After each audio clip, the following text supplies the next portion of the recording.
Bonsoir à tous, c'est Patrice Tanliré, votre humble serviteur.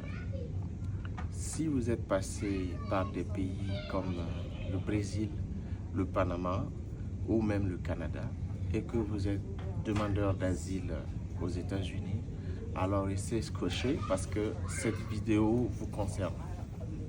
Savez-vous que en réalité, votre demande peut être refusée automatiquement ou encore votre détention peut être prolongée ou même votre demande peut ne pas connaître un succès si vous êtes passé par ces pays-là à cause d'un principe qui est appelé le principe du tiers sûr. Qu'est-ce que ça veut dire en réalité le principe du pays tiers sûr?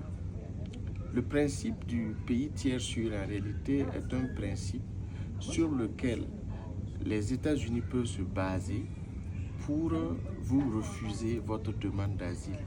Sur la base que, en réalité, si vous aviez transité par un pays qui, théoriquement, est supposé être sûr, il n'y a pas de raison que vous puissiez demander l'asile aux États-Unis.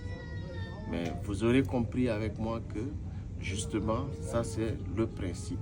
Et en réalité, quel est le sens de ce principe, quelle est sa genèse et comment ce principe est appliqué en général?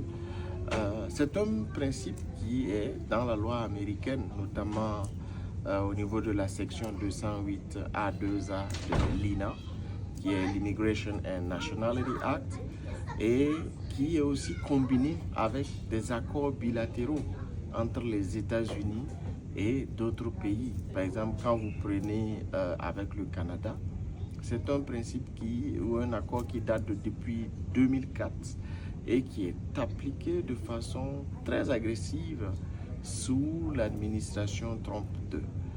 Alors, il faut donc être au courant de ce piège-là et pour réussir votre demande d'asile. Voilà. Concrètement, qu'est-ce que ça veut dire? Ça veut dire que si vous êtes passé par ces différents pays, dans le principe, vous partez déjà avec moins de chances. Et moi, je fais cette vidéo justement pour vous montrer que d'abord attirer votre attention parce que c'est l'une des raisons principales de beaucoup de refus de demande d'asile et surtout vous montrer que voilà, il y a des exceptions qui vous permettent de pouvoir vous en sortir ou de pouvoir échapper à ce piège du principe du pays tiers sûr. Voilà. Et quelles sont ces exceptions principalement qui peuvent vous permettre de vous en sortir? Voilà, c'est là où vous devriez justement, surtout l'un des éléments essentiels, vous devriez être très proactif. Voilà, n'attendez pas de recevoir une assignation à comparaître avant de, en tout cas, vous mouvoir. Ça, c'est l'un des premiers éléments. Et aussi, il faut que vous soyez en mesure de pouvoir démontrer qu'en réalité, là, ces pays par lesquels vous aviez transité avant d'arriver aux États-Unis n'étaient pas sûrs pour vous. Et comment vous le faites?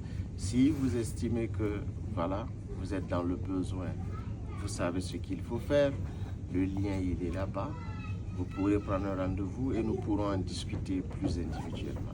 Allez, merci bien et bonne soirée à tous. Merci.